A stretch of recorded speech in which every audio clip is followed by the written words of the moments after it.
நீந்தும் போது கால் வேலை செய்தான். என்னவா இருக்கும் அது? அதுதாங்க வாத்து. நீங்கள் நம்பவே முடியாத விஷயம் நிறைய இருக்கு. வாங்க பார்க்கலாம். வாத்து நீந்தும் போது அதன் கால்கள் தொடர்ந்து வேலை செய்து கொண்டே இருக்குமா. ஆனால் நாம் பார்க்கும்போது அந்த வாத்துக்கள் நீந்தி கொண்டிருப்பது போல தான் தெரியும். உண்மையிலேயே காலை சுழற்றி சுழற்றி அது வேலை செய்து கொண்டு தான் இருக்குமா. வாத்துக்களின் இறக்கைகள் மீது சிறிய எண்ணெய் அடர்த்தி இருப்பதனால வாத்துக்கள் நீந்தும் போது அதனுடைய இறக்கை மட்டும் ஈரமாகாது. இதனால் பனி நேரத்திலேயும் வாத்து அதன் இறக்கைகளை வைத்து தன்னை பாதுகாத்து கொள்கிறதாம்.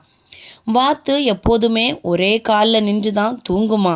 இதனால் அவற்றின் உடலின் வெப்பநிலையை அது தக்க வைத்து கொள்ள உதவுகிறதாம். வாத்துக்கள் ஒரே நேரத்தில் ஒரு மூளையின் பாதியை மட்டும் தூங்க வைக்கும் வல்லமை பெற்றவையா. இதனால் மற்ற பாதி விழித்திருக்குமா. அது எதற்கென்னா வாத்துக்க பாதுகாப்பு கருதி எதிரிகள் எதுவும் தாக்காமல் இருப்பதற்காக. வாத்து ஒரு குறிக்கோள் வைத்திருக்கிறதா. என்னன்னா, ஒரே ஒரு துணையோடு உணர்வு பூர்வமாக வாழக்கூடிய உயிரினம்தான் வாத்து. அது தங்கள் துணையை வாழ்நாள் முழுவதும் காதலித்து கொண்டே இருக்குமா. வாத்து எளிதில் எதையுமே மறக்காதான்.